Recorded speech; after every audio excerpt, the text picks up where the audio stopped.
Hello guys, how are you doing today? I'm very busy. I'm trying to remove the oxygen sensor, this one here. This car has two. It has this one and there's another one after the catalytic converter, but the other one normally doesn't give headache. This one is triggering an engine light in a code P 1032, so it's saying it is a O2 sensor. Now it is very rusty in there, so it is very hard to take it out. So what I've done is I've made this little tool, because these sensors, they have a washer. Let me just show you. They have a little washer on there. Just to show you how this, I got this from General Traffic. I'm not advertising them. They are devils. They will not make a deal with me. So look at this. You see right here, it has a washer right here. So if the whole thing is rusty, you need to try to get to this washer. If you can cut it somehow, a DW40 will be able to go in. With this washer in there, it's very hard for DW40 to go into this threads here. So what I have done is, because I am MacGyver, I've taken my saw, this, then cut the blade in half, because there's no space there. I tried to knock it. As you can see, it's chipped. I knocked it with a screwdriver to try to make it move so that DW40, as I spray it in, it could go in there. But nope, it doesn't go in there. It just goes on the drive over there. So I've made this little tool, and this is how I do it. I'm getting down to that washer, and I am cutting it. I just keep on doing this. Okay, just keep on doing it. It's cutting because I can see the saw is going in. At the moment, the saw is going up to here, as you can see on the mark here. So that washer, this one here, maybe I've cut it. Once you cut this washer and you spray DW40, it will be able to go in there to the threads. So then I hope it will come out. Look, I bought this Chinese junk. My goodness. The reason I have a tape here is when it's in there and you are unscrewing it, it opens up because it has a huge gap here and the material is a little bit flimsy. So it kind of opens up. It widens as you try to turn it. It opens up and it jumps. So I decided, let me just put this tape in here. As you can see, it's ripped off. It's because I've been trying. But I hope with this idea, it will get there. So I'll just keep cutting and I'll show you what happens next. So let me just carry on. Bingo, it's now moving. What I did is I kept on cutting, and then I sprayed DW40 and I twisted this a little bit clockwise and then back this way. I kept on going clockwise, anti-clockwise, clockwise, anti-clockwise, and then as you can see now it's moving, it's coming out. So working with one hand, my goodness, it's a disaster. So it's coming out now. So let's see how bloody hell this. My goodness, I can't wait to have an electric car. Once electric cars are cheaper, I'm the first one to buy. I'm telling you. You know, don't have O2 sensors and all this junk. Old-fashioned technology just gives a lot of stress. And right. Filming with one hand and holding camera with one hand. Hustlers. Right, there is the devil. You can see it was jumpy. As I said, it kept on jumping and killing all these corners. Now look where I cut it. See that? I cut this washer. and it still doesn't move. All I did here is I made a hole, as you can see here. I made this hole here for DW40 to get in, to come into this threads here. Once DW40 gets in here, it's out. No matter what, it's coming out, because DW40 is designed for this rusty stuff. So if you're struggling with this, I've seen some people on YouTube, most of them, they have, space.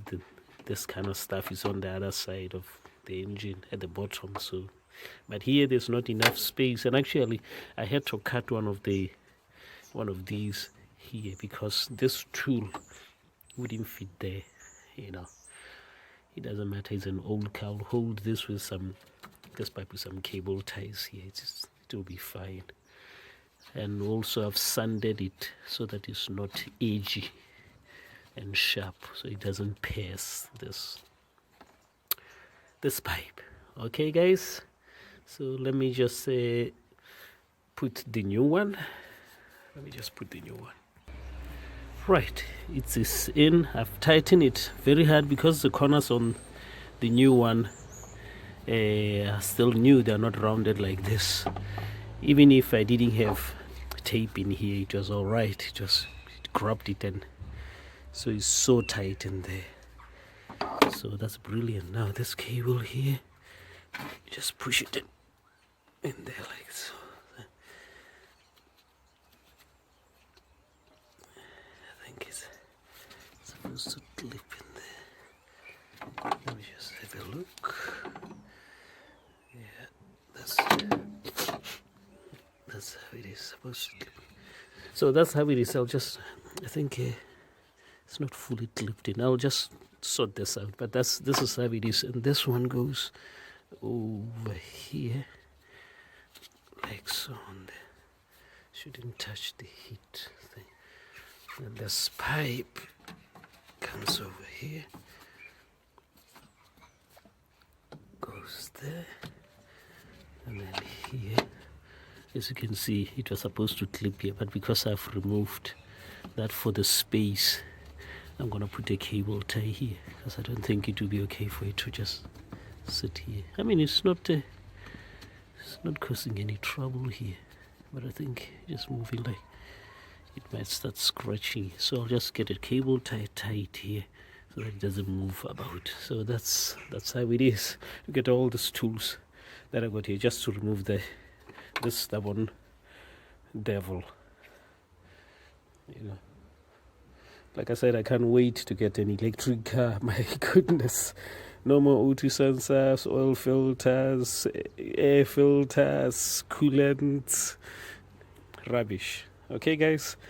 I'll see you on another video. I got very bad news about my Citroen. So, bye-bye and take care. Bye-bye.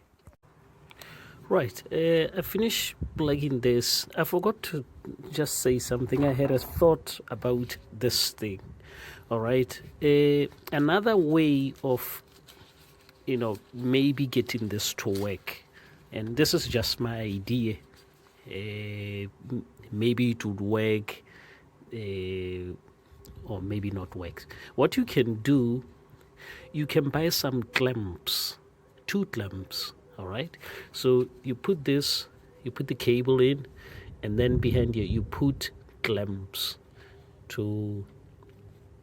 I think 2 clamps will do. So once the cable has passed this part here, you put 2 clamps and you close them. You close the first one and the second one here, because there's enough space there for 2 clamps to go in here. So you tighten them very, very hard. Okay, you tighten them. If this didn't work, kept on jumping, that is what I was going to do. I was going to buy 2 clamps, put 1 clamp here and another 1 clamp here, and then tighten them very, very hard, so that this thing, when it's in there, as you turn it, it doesn't open up, because the clamps will be holding it very tight here. So I thought I should just say this, because probably if you were doing this, you already bought this, and you are at crossroads, it's not working. Just get 2 clamps, and before you put them in, pass this cable. All right, unless you just want to chop. I've put it in here, the old one in the box, because I'm going to throw it away. Unless you just want to cut the cable here for the old one, but I wouldn't do that, because if that doesn't come out, you may need to go to the mechanic, and now you've cut the cable. Maybe the car will drive fine, maybe using more fuel, but it's best to not cut this kind of cables until that thing comes out. So just get 2 clamps. You clamp here, and then you put another one here, just so that they help each other. 2 clamps. And clamps, they look like this. You see this?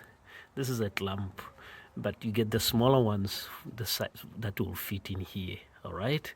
So do it that way. So, because my accent, sometimes when I say clamp, people don't know what I'm talking about. I mean this. I call them clamps. Some people call them something else. Use them. Put small ones here. If you have 2 of them tight, this wouldn't open up and jump. It will hold tight. Okay. So I thought I should just say that. This car is a Vauxhall. As you can see, Ecotech nonsense. It's a Vauxhall. It's one of my cars, and I'll be using this car as taxi, because another car sadly had crashed. And I'll make another video just to tell you, explain what happened and show you how the car is badly damaged. Okay, guys. You see, I care about you. You think I don't care about you. Look what I'm doing in the cold. It's freezing. And I'm doing this. Okay? Cheers. Bye-bye.